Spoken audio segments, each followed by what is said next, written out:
ہمارا جوان کہاں جا رہا ہے؟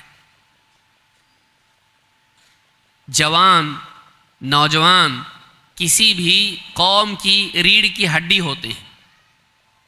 بچے نہ سمجھ رکھتے ہیں نہ ان کے پاس قوت ہوتی ہے، بوڑھے بزرگ ان کے پاس سمجھ ہوتی ہے لیکن قوت نہیں ہوتی ہے۔ جوان کے پاس قوت ہوتی ہے لیکن اس کو سمجھ کی ضرورت ہوتی ہے۔ آدھی سمجھ بچے سے زیادہ ہوتی ہے لیکن بوڑھے سے کم ہوتی ہے۔ اگر یہ جوان اپنے بزرگوں کے تابع ہو جائیں اور اپنی صحت کو صحیح استعمال کریں، بزرگوں کا تجربہ اور اپنی صحت اور قوت اگر یہ دونوں جمع ہو جائیں تو پھر وہ قوم ترقی کرتی ہے۔ لیکن اگر یہ جوان اپنے بزرگوں کے تجربے سے آزاد ہو جائیں، علم سے آزاد ہو جائیں اور خواہشات کے پیچھے لگ جائیں اور اپنی ساری صلاحیتوں کو اور قوتوں کو نفس کی تسکین میں اپنے نفس کی چاہتوں کے مطابق لگا دے، برباد ہو جاتا ہو۔ اور آج ہم دیکھ رہے ہیں کہ ایک بڑا طبقہ امت کا اسی بربادی کے راستے پر ہے۔ کیا بگاڑ ہے ہمارے نوجوانوں میں؟ ہر نوجوان اپنی زندگی کو اس کے آئینے میں دیکھے جو باتیں بھی بتائی جائیں گی، میرے اندر یہ ہے کہ نہیں ہے۔ جوان بچے، جوان بچیاں دونوں دیکھیں۔ نمبر 1، عبادات میں سستی۔ ابھی آپ نے تفصیل سے سنا بھی، اس لیے میں بہت زیادہ تفصیل سے اس پہ نہیں بولوں گا۔ عبادات میں سستی، عبادت، اللہ کی عبادت زندگی کا مقصد ہے۔ وما خلقت الجن والانس الا لیعبدون، میں نے جنات کو اور انسانوں کو اپنی عبادت کے لیے پیدا کیا ہے۔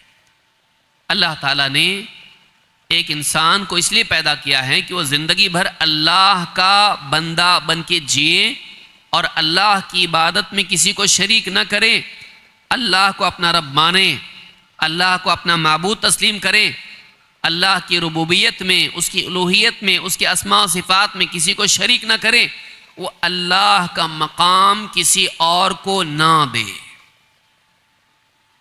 اللہ کی عبادت، ان عبادات میں سب سے عظیم الشان عبادت نماز ہے۔ نماز کے بارے میں نوجوانوں کا کیا حال ہے؟ اور ابھی آپ نے سنا فجر کی نماز، کتنا طبقہ ہے نوجوانوں کا جو فجر کی نماز پابندی سے پڑھتا ہو، جماعت سے پڑھتا ہو؟ کتنے لوگ ہیں ایسے؟ ایک بڑا طبقہ ہے، گنتی کے لوگ ہوتے ہیں بستی میں جو فجر کی نماز میں حاضر ہوتے ہیں۔ اور وجہ کیا ہے؟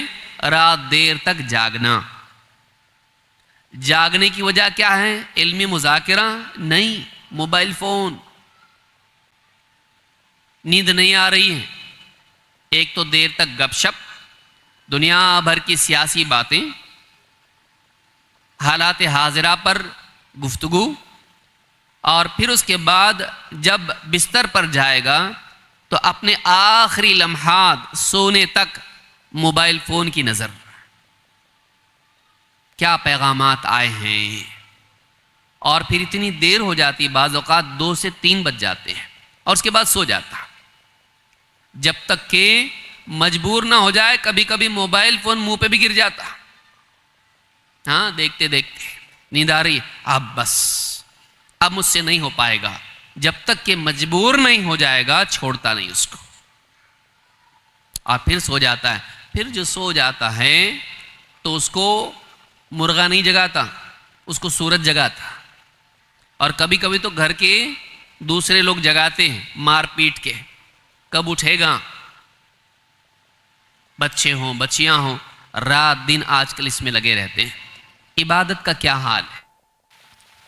اور نماز کے بعد بارے میں کیا ہے؟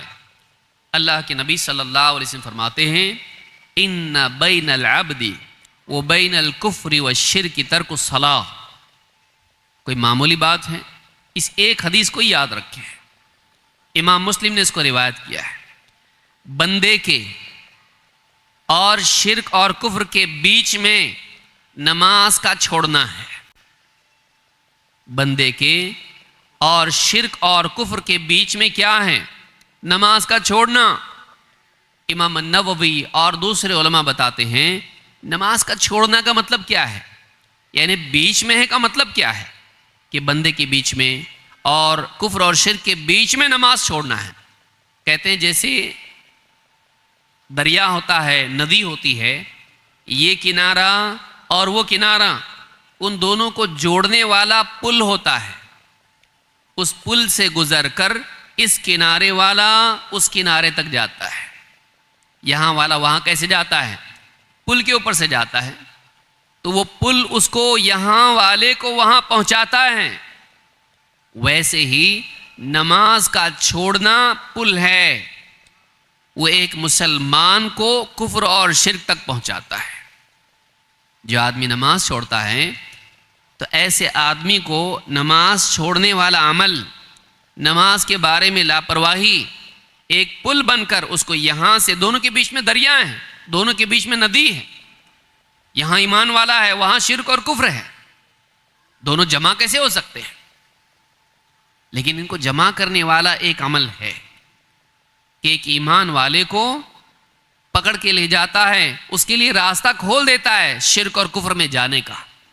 وہ کون سا عمل ہے؟ ترک الصلاۃ، نماز چھوڑنا۔ نیت کریں کہ ہم ایک بھی نماز نہیں چھوڑیں گے، اور خاص کر کے فجر کی نماز۔ کوئی عذر نہیں ہوتا، بہت تھک گیا، طبیعت ٹھیک نہیں ہے، مہمان آ گئے تھے، لیٹ آیا، سفر سے لوٹا ہوں، کوئی عذر نہیں ہے، کوئی عذر نہیں ہو سکتا ہے۔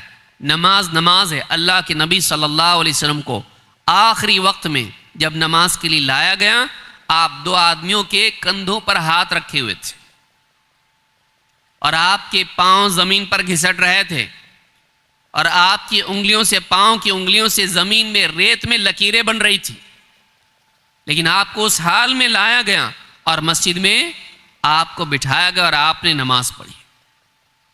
نماز کسی حال میں معاف نہیں ہے، الا کہ آدمی بے ہوش ہو جائے، ہوش میں ہی نہ ہو۔